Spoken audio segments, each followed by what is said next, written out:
babak konflik di internal Partai Demokrat, sebenarnya untuk ada keputusan dari Menteri Hukum dan HAM hari ini paling tidak memberikan satu titik terang ya.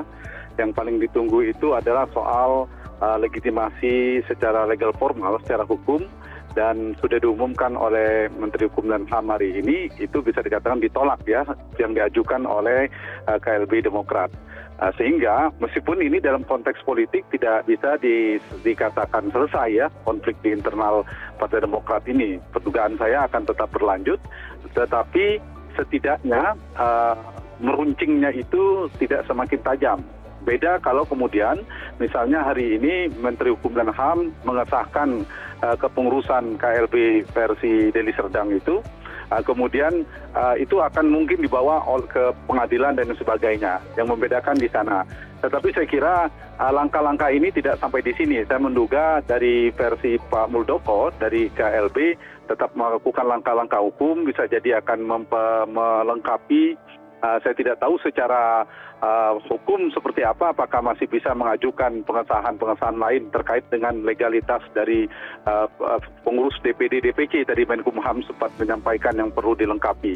Jadi saya kira ini momentum bagi Partai Demokrat jika memiliki keinginan yang sama, motif yang sama untuk membesarkan partainya, keduanya bisa mencari titik temu. Tapi dengan keputusan Kementerian Hukum dan HAM ini paling tidak menegaskan posisi versi AHY menguat ketimbang Pak Muldoko ya dalam konteks hari ini, begitu.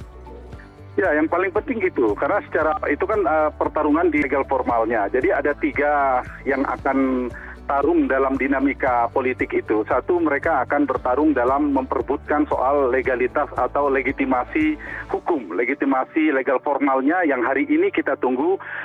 Yang ditunggu adalah keputusan dari pemerintah dan hal ini Menkumham. Nah, yang satu itu, dan itu dapat jawaban hari ini. Tapi yang kedua, ada juga yang akan terus bergulir adalah pertarungan dalam konteks politik. Dalam konteks politik ini pertarungan dua kubu untuk mendapatkan dukungan, mendapatkan legitimasi dari pemilik suara, katakanlah ini DPD, DPC, itu akan sangat ditentukan pergerakan-pergerakan dalam waktu beberapa hari atau beberapa bulan ini. Apakah AHY memiliki kekuatan untuk memperkokoh dukungan akar rumput pengurus-pengurus di daerah DPD maupun DPC, DPD itu pengurus provinsi maupun DPC pengurus kabupaten kota, untuk terus mengokohkan kepemimpinan AHY, atau ada pergerakan-gerakan politik yang dilakukan oleh kubu KLB yang juga bisa menggeser secara politik dukungan dari pengurus-pengurus suara itu.